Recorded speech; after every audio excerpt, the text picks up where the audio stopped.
live, and we're here for another briefing. This time, it is about Hurricane Melissa, now a Category 4 hurricane.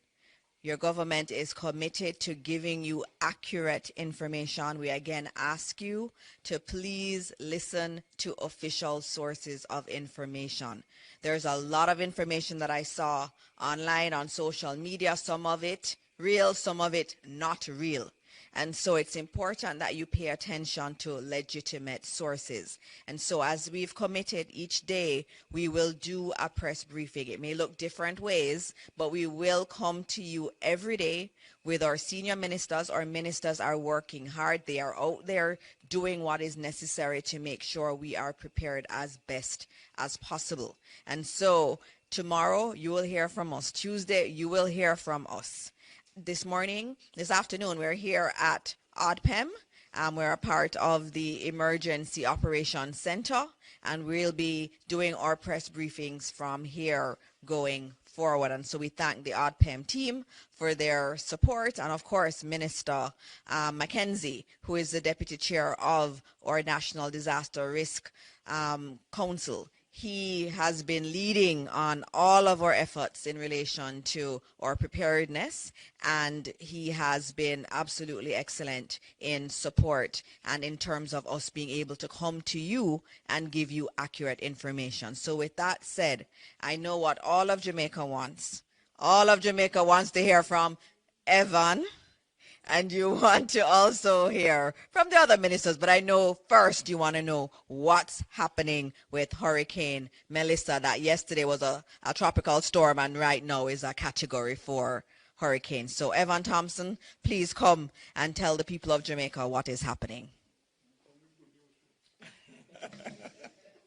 Thank you very much, Minister Morris Dixon, and I also want to greet my own minister, Matthew Samuda, as well as the other ministers in attendance, Minister Vaz, as well as Minister Mackenzie, who are here. And of course, all persons who are here, distinguished persons, those who are online, the media, of course. Thank you so much for joining us and allowing us to provide you with this update. You know, I'm always the one who is facing the camera, but there are so many others who work behind me and actually provide me with much of the information and assist in the process. So I want to just big up those people, the forecasters of the National Meteorological Center, who continue to do their work very studiously where they are, as well as the leader that supports me so very well, Mr.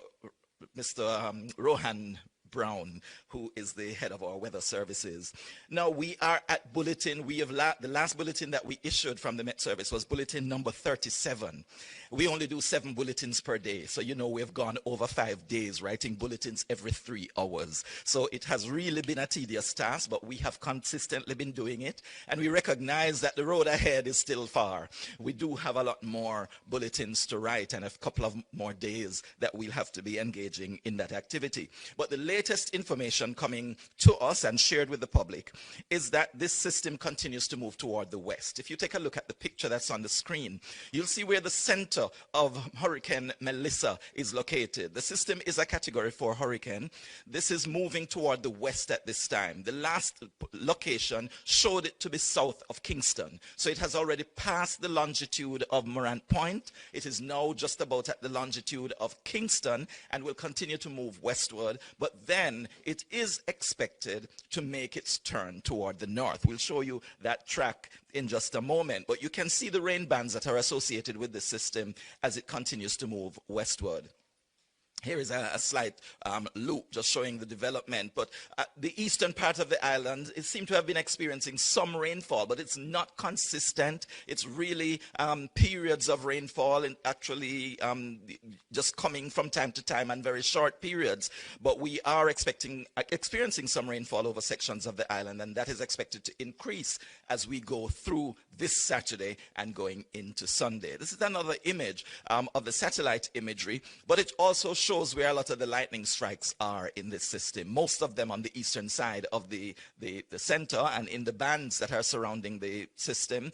But we are seeing the white area where the dense overcast is moving over toward Jamaica as it moves toward the west. Then this way, we are proud to say that this is our radar image right here in Jamaica, the radar that's operated by the Meteorological Service. And you can see a very distinct eye also being projected on this image. So we see also where the rainfall is occurring in the system, and it is, as you can see, starting to affect sections of the island with the outer bands of this hurricane. Continuing just to show you where the system is moving, we see that it is expected to continue moving toward the west, if you look at that picture, and then it would turn toward Jamaica from the south, moving northward, moving over Jamaica. That's the same track, basically, that we've been sharing with you over the past day or so. And it is expected to be a major hurricane continuing in this way, moving right across the island as a Category 4 hurricane. That is what is projected. It could go for a brief period as a Category 5. That's yet to be seen, but right now the forecast is that it will move over Jamaica as a Category 4 hurricane. And that is expected to start early on Tuesday or maybe very late on Monday, depending on how this system actually starts to move, if it moves at any quicker pace. Right now, the fastest I've seen it move is just about 6 kilometers per hour. That's just about 3 or 4 miles per hour. And so we're watching it moving very, very slowly, ambling over the waters, and then gradually moving closer and closer to us. This is the projected track moving across the island. You can see with that dotted line. But I'm showing this picture really because I want to show you what those green areas to the south and even to the north are, because they represent where the storm surge is expected to affect Jamaica. Storm surge is expected mainly over the southern side of the island, and this would be to the east of the center as it approaches the south coast and as it begins to make impact. So we see the greener areas really over Clarendon, parts of St. Catherine, and then going into Kingston and western parts of St. Thomas. That's where we're expecting most of the storm surge. But if you take a look at that area just east of the Portland Cottage area, and of course where you see those lighter greens and the browns, that is where the highest storm surge is expected to take place. So if you're anywhere in this general area, if you can take a look at your map, I'll tell you what the names of some of the communities are in maybe the next briefing. But for the time being, this is the general area that we do expect to experience most of the storm surge, which means waves pushed onto the land and possibly getting as high as 13 feet. Continuing on the picture here, we'll see the amount of rainfall that we are expected to experience across the country. I told you that we've started to experience some rain, but it has not been intense thus far. But when you look at this picture, you'll see that intense rainfall is projected across the country. This shows that we could have 20 to 30 inches of rainfall over the eastern and some south central parts of the country. And then even in the higher elevations in the east, we could have over 30 inches, getting close to, in millimeters, close to 1,000 millimeters over the period of the system moving across us. So this is tremendous rainfall that is bound to cause widespread flooding right across the country. And it is something to be noteworthy for all our communities. I believe there are flooding potential areas in every parish of our country. And so you need to know if you're in a flood-prone area, if you're in a low-lying area, you need to take note. If you're near to a river course or a gully, you need to also take special note and find some alternative location that you can move to should you be threatened by the heavy rainfall. This is just another picture of the clouds over the area associated with the hurricane. And here we can see another image showing the satellite picture, and we're seeing a lot of the showers and thunderstorms from this system. The track outlook, there are a number of projections, but I won't go into any more detail with these pictures, just to tell you that we need to continue to monitor what is happening, continue to listen to the bulletins that are issued by the Meteorological Service, and of course be prepared for quick action if you need to take that action. All preparations should have been completed, and we really should just be in a safe, a secure place, waiting for the system to move over us and pass over us. So I should point out that there is a slight shift in the track thus far to the west. We're hoping that we'll see more shifts that will eventually take it off the country. But right now, the forecast is that we will be directly impacted by the eye, a landfalling between Monday night and Tuesday morning, and it will move across us right through the day on Tuesday. Thank you. Thank you very much. Thank you, Evan. Yes, Minister Vaz, there's doesn't seem to be good news, but I'm going to take the questions. I'm going to deviate again today and take the questions, just noting that with us, we do have Minister Samuda, we have Minister Vaz, and I did indicate that Minister Mackenzie, who leads all of us on this area, he is also here, and they will all speak to you also. So I'm going to take questions from the media now in relation to what Evan Thompson has just said. All right, we don't have a roving mic. We're in the emergency center. So if you could just stand and I can repeat the question for Jamaica to hear. All right, no problem. Greetings, everyone. I'm Jason Cross from The Observer. I want to find out from Minister Mackenzie what's the status of the shelters at this point in time. He's going to come. I wanted questions for Evan, just on. For Evan? Yes, Oh, okay. All right, does anyone have any questions for Evan Thompson? Everything is clear? All right, so every part of Jamaica is going to be affected. There is a lot of rainfall that is projected. He also said we'll feel the brunt of it Monday night going into Tuesday. And so that's what he has said. We all have to be very, very careful and be prepared for the worst. All right, so now we're going to have Minister Samuda, who will speak to you. He's our Minister of Water, Environment, and Climate Change. Minister Samuda. Thank you, Minister Dixon. Colleague ministers, thank you for the hospitality. Minister Mackenzie, Evan, heads of agencies, members of the NEOC, members of the media, and certainly those watching and listening at home. As Evan would have just told you, we are facing a Category 4 hurricane that has potential for strengthening. As I have started every update with the statement, because it is incredibly true, and I think particularly true at this moment, it is still not time for panic. It is time to complete your preparations. It is time for some prayer, and it is time for us to plan, and time for us to engage our programs.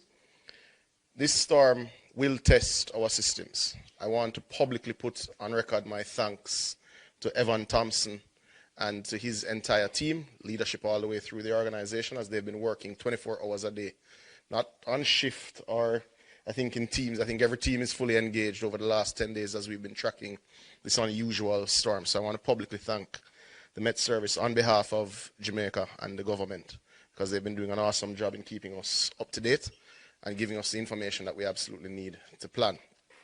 We also want to put on record our thanks to our international partners, in particular the National Hurricane Center, that does support us significantly with technology and visibility that we may not have locally. We also want to thank the UN Country Office that has reached out to us and offered their support, and many other partners. We are at a critical juncture, and at our earlier discussion with the utility providers, Minister Vaz made an important point. The proof of the pudding is going to be in the eating in terms of how we execute the plans that we have. But let's look firstly at the state of our planning, certainly for the water sector and its interconnectivity with the power sector. The Water Commission has engaged all of its emergency protocols.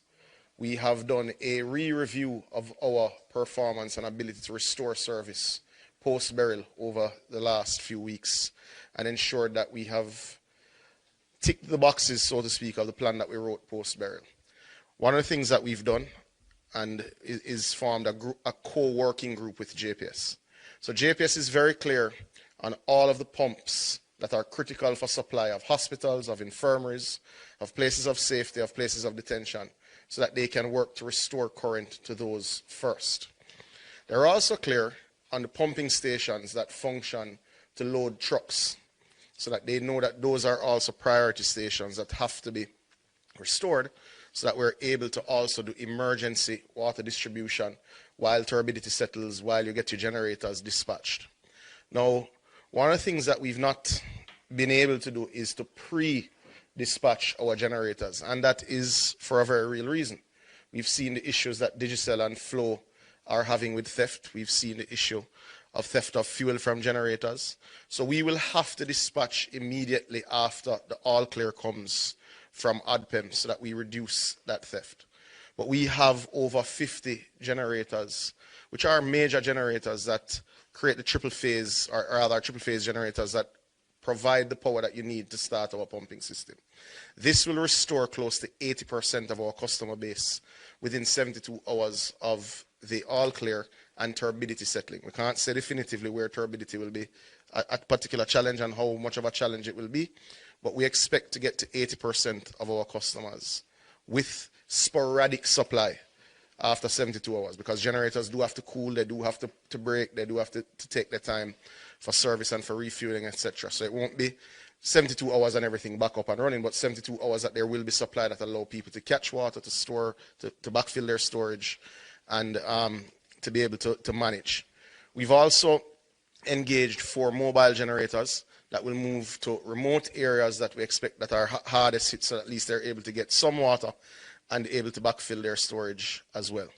We're also happy to report that 4 of our major pumping stations and treatment plants also now have their own resilience in terms of their energy supply. We installed major generators, including at places like Logwood, which supplies all of Western Hanover and Western Westmoreland. We upgraded the supply at the Mona treatment plant, the Hermitage treatment plant, and indeed at several of our facilities in St. Catherine. So we are in a better place than last year, certainly, to respond to water distribution.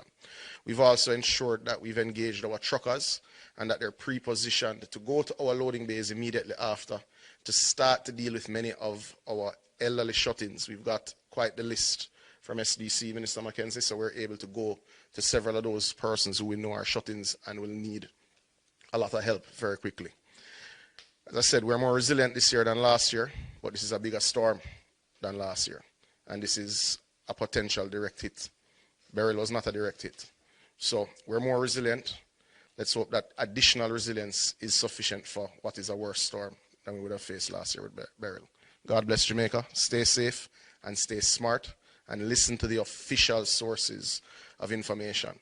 If I was to take what I just saw, I wouldn't have been able to drive in New Kingston a while ago because of flooding that's being posted as now. So we encourage you to follow JIS, follow OPM, follow the Ministry of Education and Information, follow the relevant ministry sources, and of course, reputable media houses. Thank you. God bless Jamaica. Thank you so much, Minister Samuda. And next up, we have Minister Mackenzie. But I think Minister Vaz is asking if he can go first. So we're going to have Minister Vaz, our Minister of Energy, Telecoms and Transport. Thank you very much. Good afternoon, good morning to all of Jamaica, diaspora, and of course, media, colleague ministers. So let me start by saying that we had a press briefing earlier, or should I say the JPS had a press briefing for which I attended. So I'm going to repeat some of what I said of the important points there. First of all, I want to caution Jamaica to realize and understand that we did not get a direct hit from Beryl, and we are due to get a direct hit category 4 and possibly category 5. So the level of damage that you saw in Beryl will likely be severely increased and more widespread than what we had.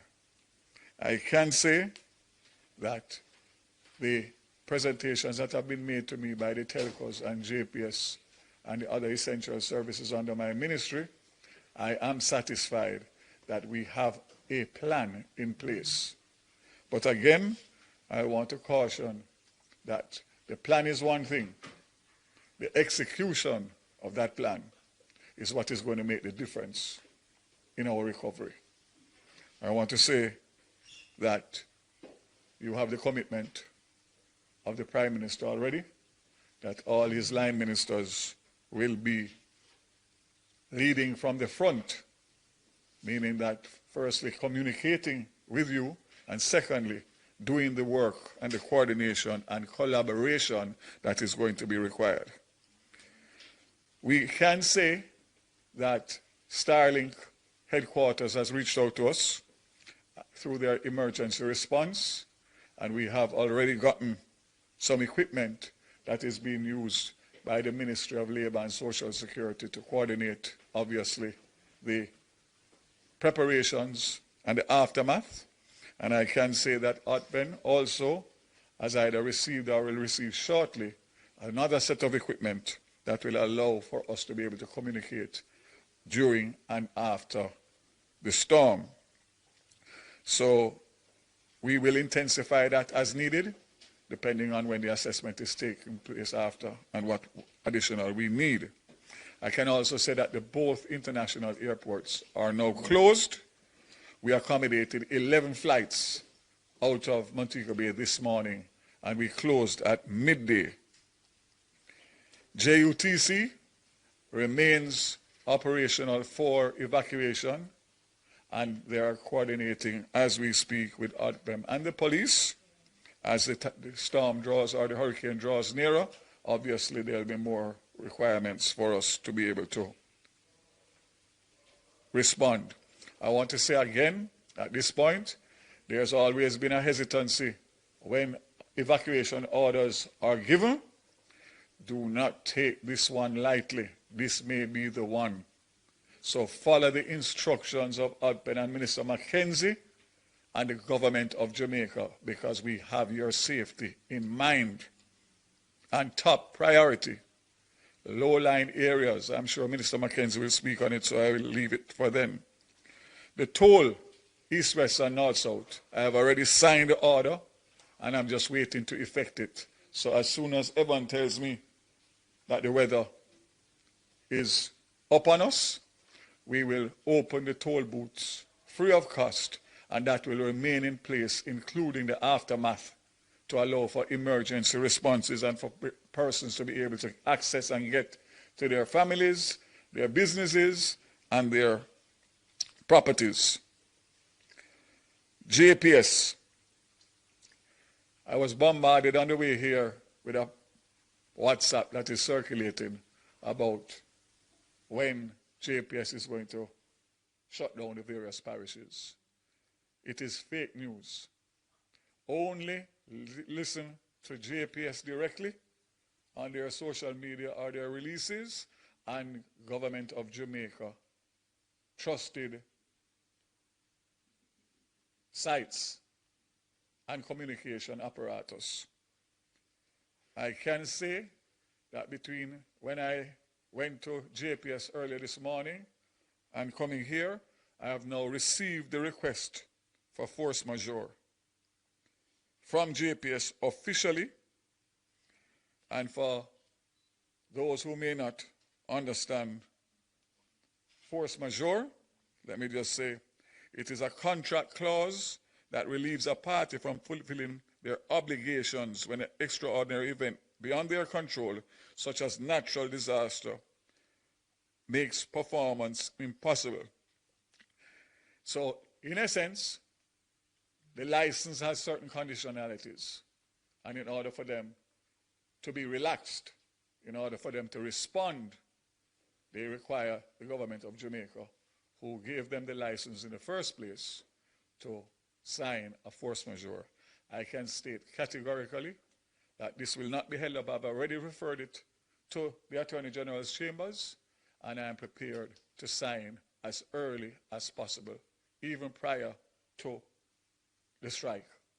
So you can rest assured that JPS will not be hindered by the conditionalities of their existing contract.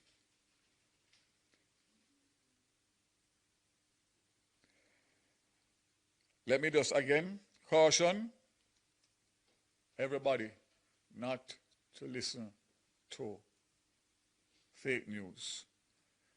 I know it's very hard because anxiety levels are high, and you're on your phone monitoring every message that is coming around and trying to find as much information.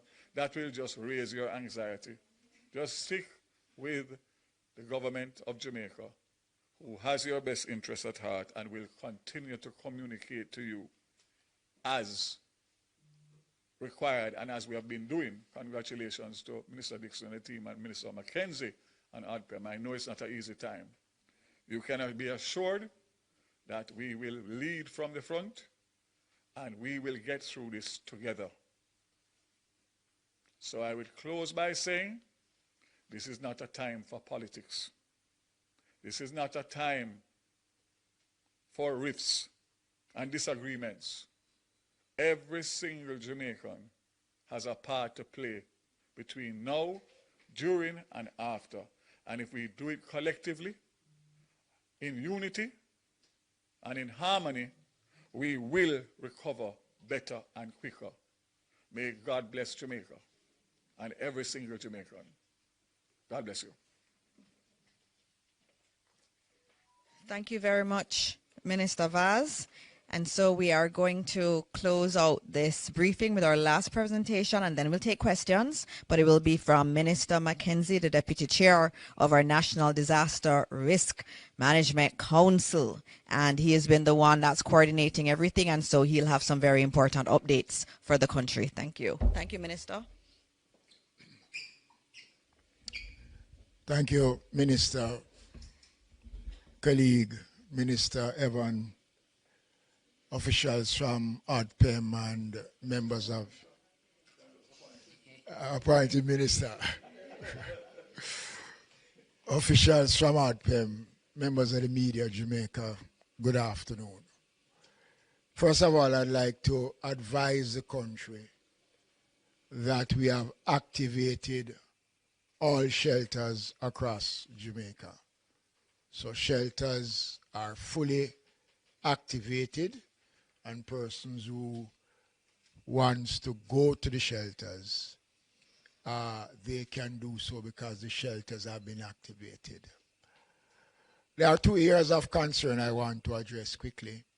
One, I spoke yesterday about the number of cranes, construction cranes, that are left hanging across the corporate area and other sections of the island. Not much has been done since I spoke about it, but I want to advise those persons that they will be held responsible for any damage, loss of life, that those cranes and construction material might contribute to. It is not late to take them down. I am asking those who have up those cranes, right around here in New Kingston, you see them up, still up, making one final appeal. The other area of concern involves some of our homeless population. And I noticed that a lot of people is criticizing the government because there is one homeless man in the Harborview area who got personal attention from the Inspector of Poor and the Secretary of the Board of Supervision, who went out and engaged him in lengthy conversation, trying to convince him it is in his best interest to go to the shelters. And he refused. I saw in one of this morning's newspaper that one homeless man said he'd rather die on the street than going into the shelters. I want to make it clear that we have made all the necessary provisions to remove the homeless population. We have provided public transport to take them to the various facilities right across the center. And we will continue to do so as long as conditions allow us to do so. The question of the mandatory movements will be addressed. But let me say to Jamaica that I don't think we need an order to move from the areas that we know are vulnerable communities. very encouraging, despite there are still persons in Port Royal who don't want to leave. The Member of Parliament, Philip Paulwell, called me last night to say that a significant number of persons in Port Royal have started to move or have left the community. And we will still be providing transportation in all the communities. And if you listen to what Evan said about the level of rainfall and the possibility of flooding, many of these communities will not survive this flooding.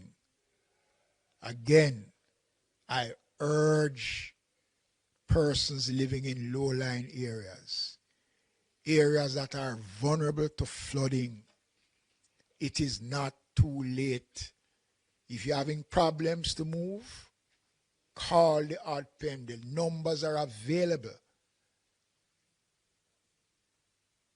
We will assist you if you are having problems in moving. I said yesterday, and I'm going to repeat it again.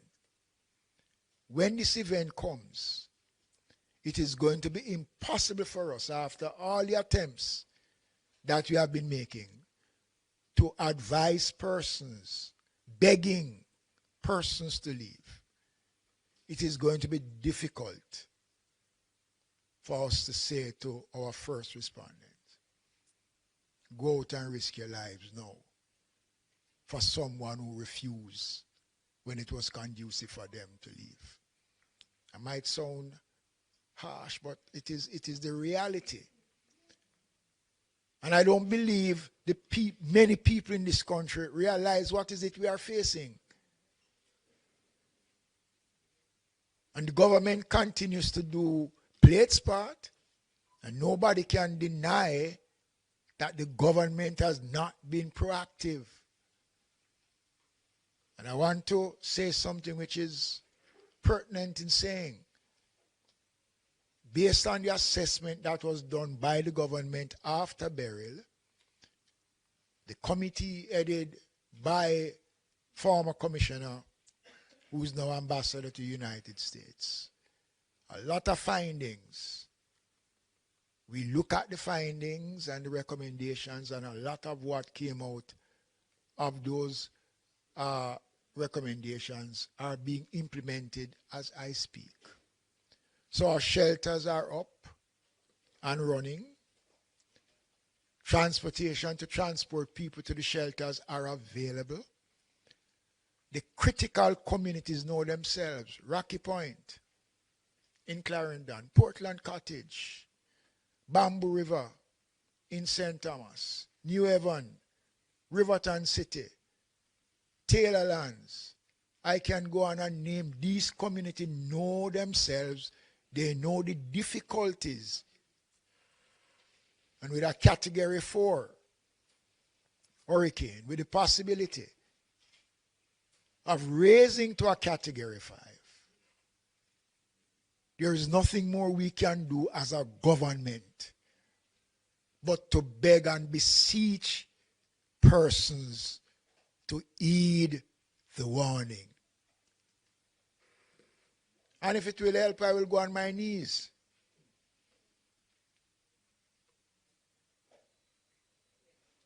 It is the collective response of all of us as Jamaicans that will take us through. This is just the beginning. And if anybody believes that being stubborn helps, well, that is their funeral. This is one bet you cannot win. You cannot bet against Melissa. Don't do it because you can't win. And I'm urging Jamaicans, we'll be back later on if needs be to give further updates. Minister Dixon have indicated that we'll be back tomorrow morning. And if possible, we can come back on Tuesday. We will be coming back. We will continue to speak to the country. But we can only speak as loud as you will allow us to speak. So, The shelters are up. The Ministry of Labor and Social Security have started to make arrangements to provide relief supplies for all our shelters. The shelter numbers are up, and I'm going to ask Ms. Edwards to come and to give some numbers that persons can make contact. It is important, ladies and gentlemen, Jamaicans, I beg of you, I urge you. And as a praying country, let us continue to pray for God guidance and strength as we commence this journey that only God knows where it will end. Thank you.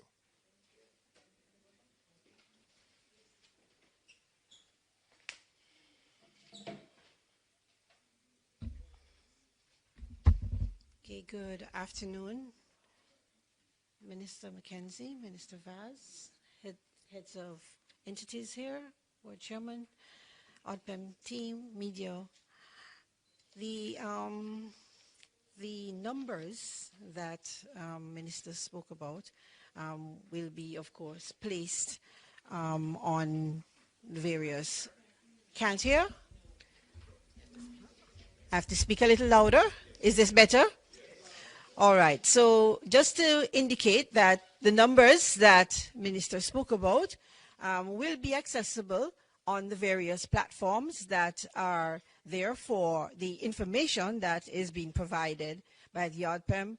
And we want persons to, of course, go to these platforms, the ODPEM website, the WhatsApp channel, the JIS, all of the information that we have for emergency numbers, high-risk areas are all there. In terms of shelters, we do have approximately 31 shelters already activated. And so persons, we, Minister, seem to be taking the information very seriously. And we just want to encourage persons. It is a very dangerous hurricane that is approaching us. And we want to make sure that every Jamaican is safe. And so we are asking persons to heed the messages from the various entities, the Met Office, the ODPEM, the JIS, the other entities of government that is providing information to keep us safe.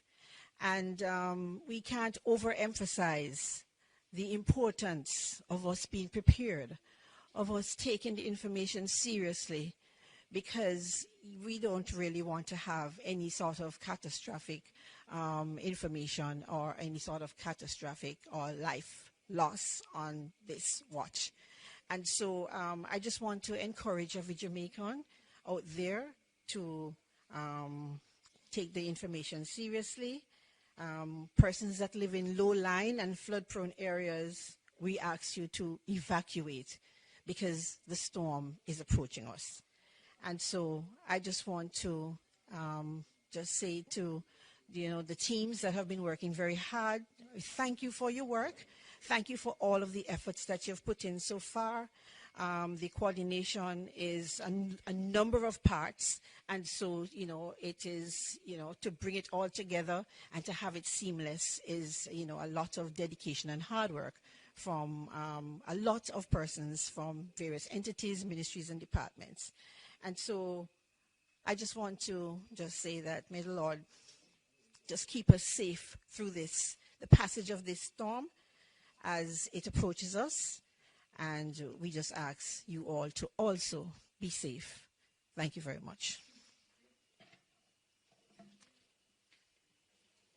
Okay, thank you very much. And also the emergency number for ODPEM, you can always call that number. There's a team here in this building that is taking the calls. If you're in any trouble, you can call that number. Yes, we have the numbers online for all shelters, but there's a main number here, and we'll put it up after this press conference. There's some questions. Minister Vaz, I know you need to give us some more updates, and then we'll take more questions. Just to reiterate Minister Mackenzie's message a while ago, I just received a WhatsApp update from the JUTC. They have responded to 4 evacuations calls since yesterday, I suspect through Alpen. As far as Flaggerman in St. Elizabeth, where the residents refused to board the bus. So we sent a bus all the way to Flaggerman in St. Elizabeth. No response.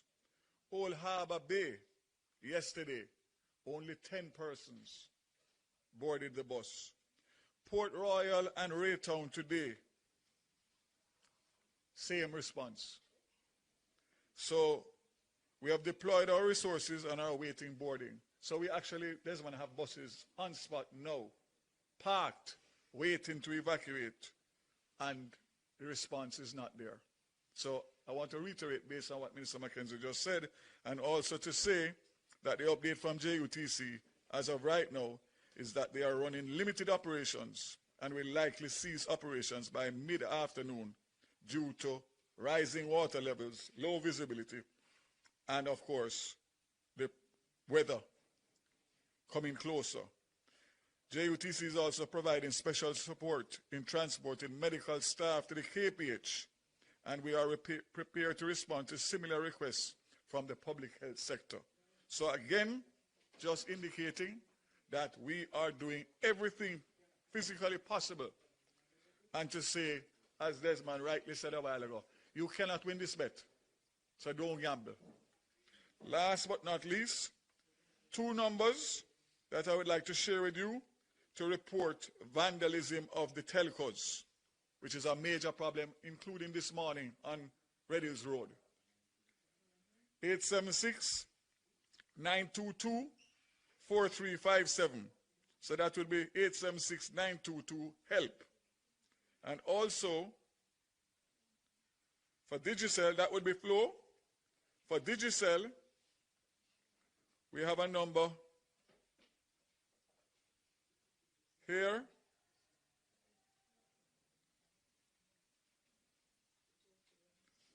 That I just received 876-355-5000. 876-355-5000. That's to report vandalism on the both telcos. And as I said before, for every time somebody does anything to harm the property of the telcos, whether it be diesel oil or generators or fiber, cable, it is only going to set us back in our recovery efforts. So I see the officer nodding. Zero tolerance. Zero tolerance. Thank you.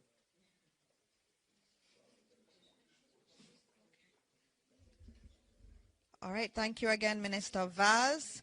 Any other minister wants to say something in addition? No? All right, okay, we're going to be taking the questions from the media, and we also have some questions also online that have been coming through, and so I'm going to be able to ask those questions that are coming from the public. But let me start with the media that's here.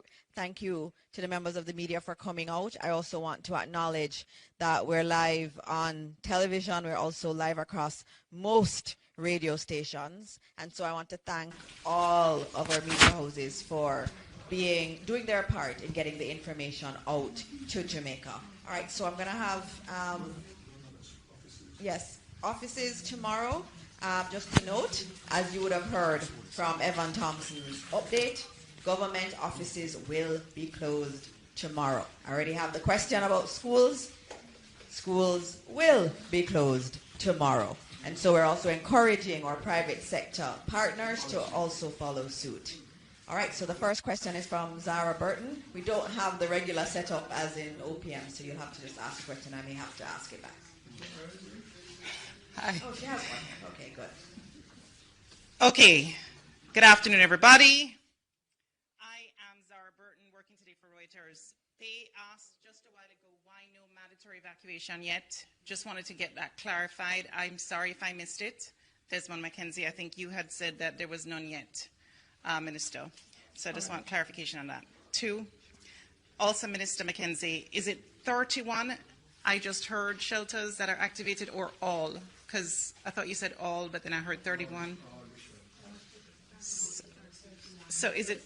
So all are activated. Only 31 have individuals having shown up so far. Okay, Yes. understood. Yes. Okay. But they've all been activated now. That order And was what's made the by count Minister of Mackenzie. activations? It's 8. It's 881 881. shelters that we have across the island. And remember that we'll have the shelters, but we don't necessarily have anyone wanting to go in the shelters yet. And as you would have seen outside, I know at least in Kingston, you have some showers on and off, no real flooding as yet. And so we expect that as conditions change, more individuals will go to the shelter. 218 persons are in the shelters now. That's a number I'm being provided by ODPEM. Okay. Yes. Also, God, what is this? Minister Vaz, this is for you. Internet for reporters. I just wanted to know if there is a provision possible when you speak to the Starlink people for us to, let us say, patch into something special so that we can get access to internet consistently throughout the storm. The best case scenario for that would be to be in touch with Starlink directly. Okay. We can discuss it. Okay. We'll do what we can. Okay. Also, set schedule for reporters for the daily conferences. Will there be, any kind of set schedule that you're hoping to at least, or general guidance that you can give us throughout the storm?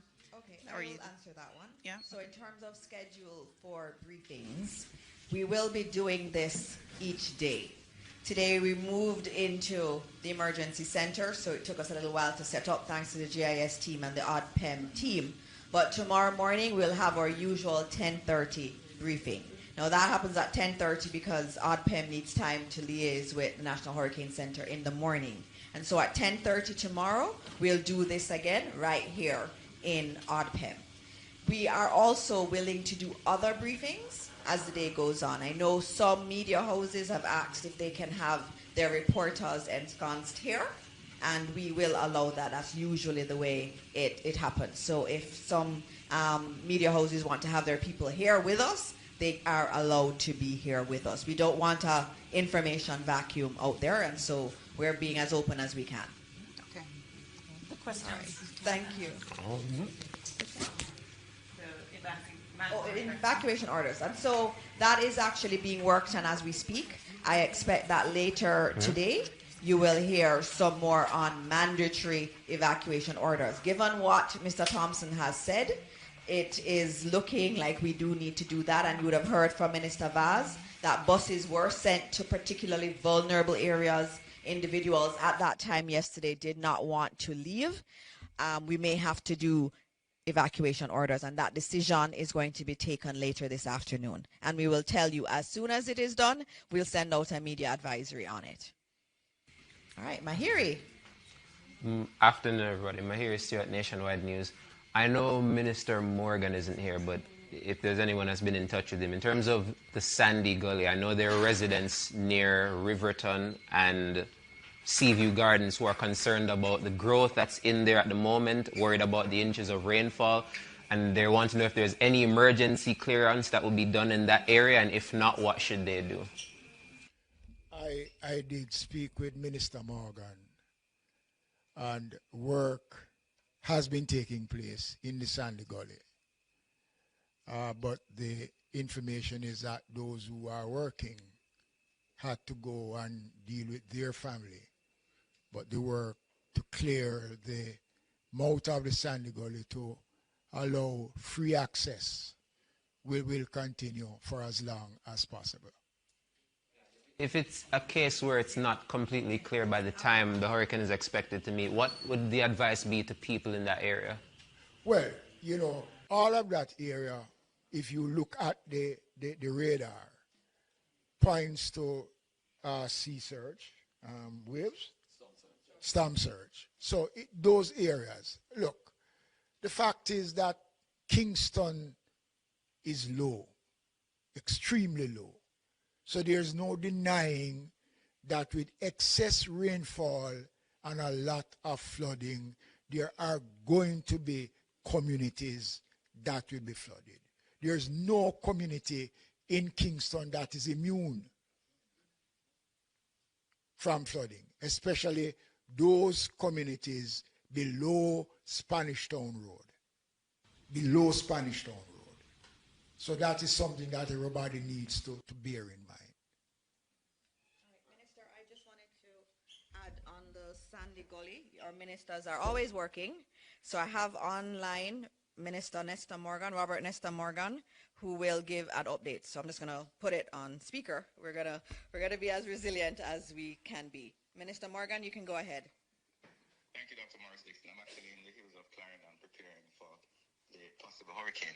I listened to the question from my hearer, and I just wanted to give a quick update as to what we have done at the Sandy Gully. So the initial urgent matter was to protect the bridge that joins Spanish Town Road. That bridge is an important connector between the outside of the city and the city. It connects the ports, it connects the important health facilities such as the KPH, and it's also an important commerce carriageway. The second objective of what we did on Sandy Gully is to ensure that water flows to the sea. So we recognize that it would have been impossible for us to remove all the debris that is beyond the bridge, which is adjacent to Seaview. So we have created a large waterway that carries water to the sea. This does not negate the fact that sections of that area are actually on or below sea level. And as Minister Mackenzie said, if there's a storm surge, if there's significant water, persons are being advised to listen to the advisories from the Ministry of Local Government, the Office of Disaster Preparedness, because while we have done a lot of work and we've protected the bridge and have created a channel for the water to move, persons still have to take their safety in mind and watch what is happening and listen to the bulletins and listen to the instructions of the constituted authorities. All right, thank you very much, Minister, and be Thank safe. you very much, Dr. Morris Dixon. Thank you. All right, told you, our ministers are always ready to answer your questions. All right, there are more questions right here. I think Mahiri is going to ask another question. Yes, just an update on the toll for the highways and at what point rather those will be made free. Shortly. Very shortly. As the weather comes closer. So I would estimate this afternoon. Okay. And is there any update you can give in terms of the evacuation of students? I know that there's a bus system for tertiary students around the area and U and UTech. What was the success rate of that? They reached out to us yesterday, so JUTC has been in touch with them. Minister Vaz, Minister Vaz was saying, I don't know if you're hearing in terms of Jamaica or Jamaicans who are listening, but Minister Vaz is saying that a bus was made available for UE and UTech students, and JUTC has been working with them in terms of evacuation from there. Those are your questions? All right. Do we have any other questions from the media? Okay.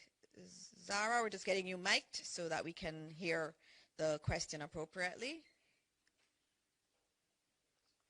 Burton, Reuters again for today.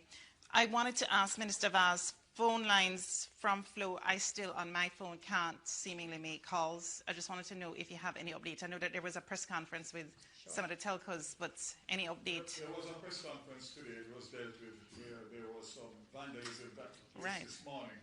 They assured us that they would have it back up, repaired, and have the service back up by this afternoon.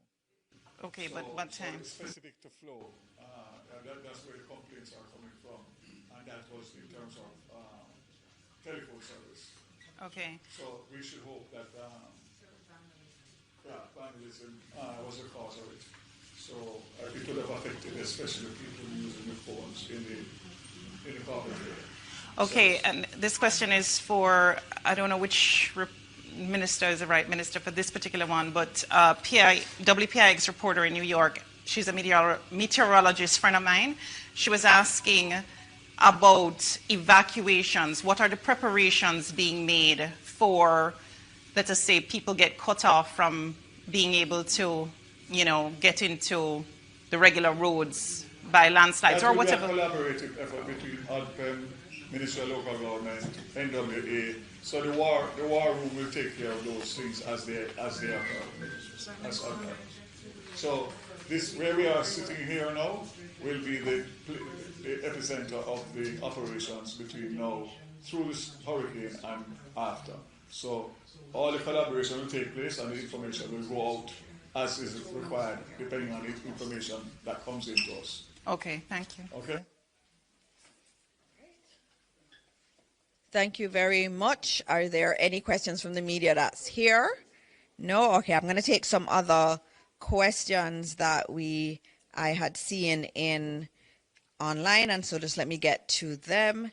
There was a question about Portmore and storm surge. I know Minister Mackenzie, you had spoken about generally the South Coast, and you had also spoken about Kingston.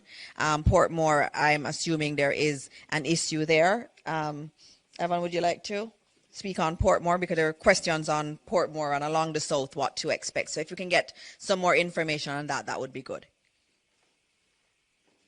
Yes, thanks for the question. The most I can say right now is that there is a model that is indicating the level of storm surge that is expected. Portmore is within that area that storm surge would be expected because it would be east of the center of the system when it makes landfall. So any of those areas along the coast, moving from coastal Clarendon through coastal St. Catherine, including the areas of Hellshire, Portmore areas, and coming right through into Kingston and St. Andrew, could experience some amount of storm surge. Of course, differing levels. I know the highest levels were more in areas of Clarendon, parts of like Portland Cottage and some of those other areas that we've heard about having experienced flooding in the past in coastal Clarendon, Mitchelltown, etc.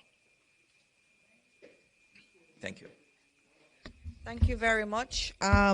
Another question I had to do with the homeless shelters. My GIS team, what do we do? Thank you. I have the best team at GIS. I have to tell all of Jamaica, they're just absolutely excellent and so supportive, and they're all here away from their families, and we do appreciate them so much. I have a question about the homeless shelters, Minister Mackenzie. I think they're asking about where these homeless shelters are. I know we've posted them online, but if you could just say a few words on the homeless shelters. The homeless shelters are situated in every parish capital. So we have drop-in centers, we have shelters, and there are also some of the homeless are being housed in certain sections of the shelters that are situated. So a homeless person, they will know where to find it. There are still people on the ground as I speak out there dealing with the homeless population. So every parish have more than one shelter for the homeless. And let me say this, based on the survey that we were doing on the homeless population, we would have identified locations where these homeless people are. And that survey has helped us to go and find those persons. So it is not difficult this time to find them, because when we did the survey, we found them at the location that they would normally hang out. And we have been moving the homeless persons.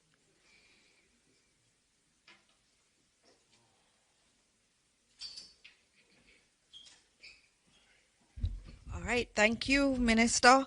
I have another question which had to do with emergency assistance and what kind of assistance we're getting from the region and elsewhere. We've already gotten many of our international partners pledging to support, and ODPEM is the lead agency for organizing that in conjunction with the Ministry of Foreign Affairs and Foreign Trade. And so our missions overseas, they are already in touch with many of our partners. One key partner that we do have is SEDIMA. And here with us, we have Mandela Christian, who is representing SEDIMA, and that is our Caribbean Disaster Emergency Management Agency. And so our colleagues across the region, they have this body that comes together and provides disaster assistance. And they are already here helping with the coordination here in Jamaica, and will be lending support and coordinating that support from across the Caribbean. And so, this isn't just, one country or two countries we are getting support from. We are actually getting regional support, and we have to acknowledge SEDIMA and all the support that we get from them in these very difficult times. Those are all the questions that I have. I'm not seeing any other question. As we said, and as we close out, as we heard earlier from Evan Thompson, we are going to be experiencing this hurricane in terms of the intensity of it tomorrow night into Tuesday morning, but we are going to be feeling tropical storm conditions before then. We have to be very safe. There are many low-lying areas. We've heard the rainfall numbers. They're numbers we've never heard before. And so there is a high likelihood of flooding. We ask all our Jamaicans to please heed this warning. If you're asked to evacuate, your life is so, so, so important. And we want you to remain safe. So please listen to the authorities. On another note, it was just so devastating this morning to think that we are out of communication because of vandalism. Vandalism as we are about to face a hurricane, a very strong hurricane. This is not how we treat each other, and this is not the Jamaica that we all know. And so many people can't communicate right now because someone stole copper. That cannot be the way we prepare for a hurricane. I know we are better than that, and we need to do what we can to demonstrate that we are better than that. And so as you hear the warnings, please listen to them, and also remember that we're all in this together. Everybody is important, and we have to take care of everyone. If you know anyone who's elderly, anyone who has a disability needs support, please reach out to them so that they can be supported. And as always, look for the ODPEM numbers. ODPEM leads on disaster response. And so use those numbers so that you can get to an emergency personnel, a member of the emergency crew if you need it. But remember, after the storm starts, there's very little they can do. So if you can evacuate, we ask you to evacuate now. And so thank you, Minister Mackenzie, for all of your leadership. Thank you, Minister Vaz, and thanks to Minister Samuda, who had to leave. And of course, thanks to Evan Thompson, who we all rely on, and the entire Met Office team. And as always, as we close out this press briefing, we ask that you continue to pray for this country. Prayers work. They have worked time and time again, and let us continue to pray, and let us continue to pray that God will bless Jamaica land we love. Thank you.